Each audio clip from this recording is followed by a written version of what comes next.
When people think about the extinction of the dinosaurs, they usually imagine it as a clean cutoff followed by a fresh beginning, as if one world quietly powered down while another smoothly powered up. But that version of the story exists mainly because it feels orderly and reassuring, not because it reflects what actually happened. Because when dinosaurs vanished 66 million years ago, the planet didn't heal or reset or reorganize itself into something better. It unraveled into one of the most chaotic and unstable intervals in Earth's history. Since the asteroid impact didn't simply remove large animals, but dismantled the biological systems that kept complex life functioning at all, with forests igniting across vast regions and then failing to return for countless generations, oceans losing the microscopic plankton that supported nearly every marine food chain, sulfur particles and debris filling the atmosphere and dimming sunlight for years,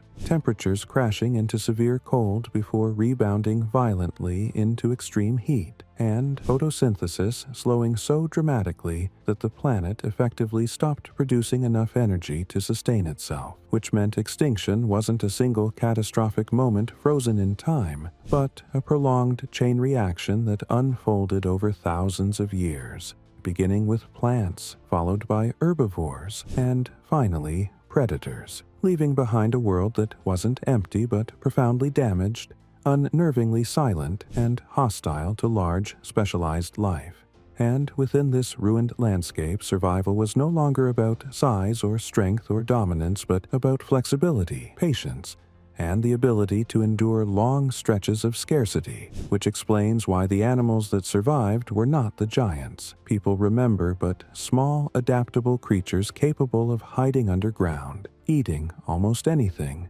slowing their metabolisms, and waiting out disaster. And this is exactly why the idea that mammals immediately rose to power after the dinosaurs is one of the most misleading myths in Earth's history.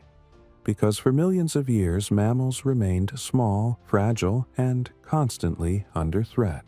struggling to exist in an environment that was still fundamentally hostile to their success, while the true rulers of the post-dinosaur world were a strange and unsettling collection of survivors, including enormous flightless predatory birds that dominated open terrain, crocodilians that diversified into aggressive and unfamiliar forms far beyond anything alive today, and massive snakes that expanded into ecological roles that had never existed before, turning rivers and forests into lethal ambush zones.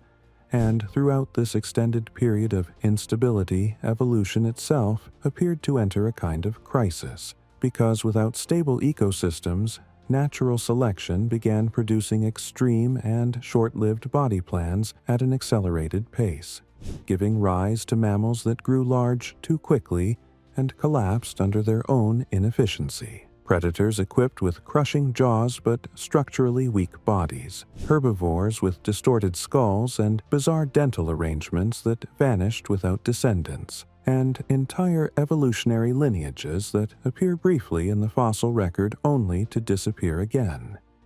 revealing that the post-dinosaur world was not a smooth transition toward progress, but a chaotic trial-and-error phase where most experiments failed. Ecosystems assembled and collapsed repeatedly, and the planet spent millions of years balanced dangerously close to ecological breakdown with no guarantee that complex life would ever truly recover. And it is during this prolonged instability that the real story of life after the dinosaurs becomes clear.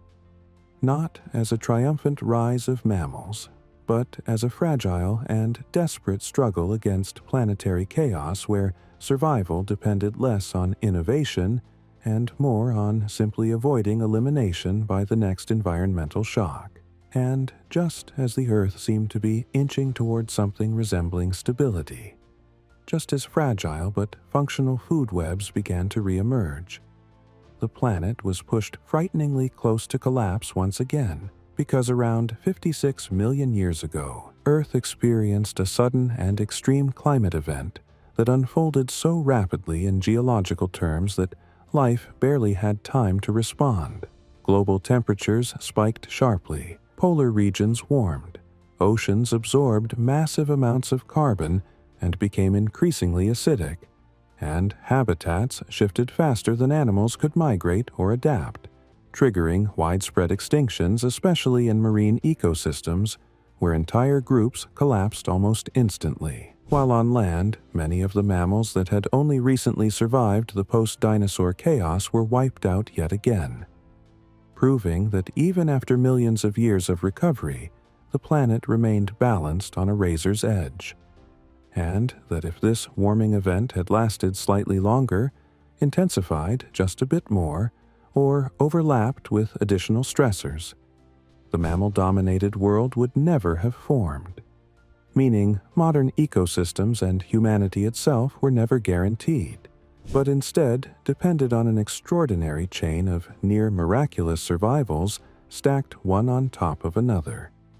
Because mammals did not rise due to superior design or inevitable destiny, but because they endured long enough for competitors to fail, predators to vanish, and ecosystems to finally stabilize.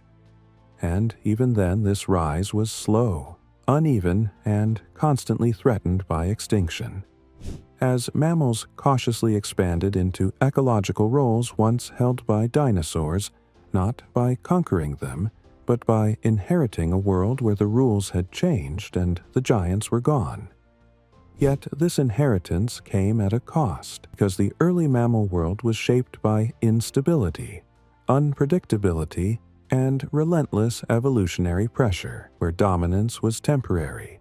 success was fleeting, and survival often meant lasting just long enough to reproduce before conditions shifted again. And when we zoom out and examine this entire stretch of deep time, honestly, the story becomes deeply unsettling, because it reveals that the modern world is not the result of evolution confidently marching toward intelligence or civilization, but the outcome of repeated planetary disasters that could have erased our lineage entirely, where one more successful reptilian radiation, one slightly longer climate swing, or one additional failed recovery would have sent Earth down a completely alien evolutionary path with no humans, no cities, no history, and no one left to ask how it happened. And this reframes the extinction of the dinosaurs in a way that feels far less triumphant and far more fragile. Because dinosaurs did not step aside to make room for mammals, they left behind a shattered planet that nearly erased complex life altogether. And the age that followed was not a golden dawn, but a prolonged struggle against instability, where life repeatedly flirted with collapse, rebuilt itself imperfectly, and survived only by the narrowest of margins, meaning that life after the dinosaurs was not a victory lap for evolution, but a reminder of how easily everything we know could have failed, how close Earth came to becoming a quiet and alien world shaped by entirely different forms of life, and how our existence is rooted not in inevitability, but in chance, endurance, and survival against overwhelming odds. Because life did not conquer the planet after the dinosaurs. It endured it, barely, for millions of years, and even then only because enough species survived long enough for stability to finally return, making the modern world less a masterpiece of design and more a lucky survivor of Earth's most dangerous experiment.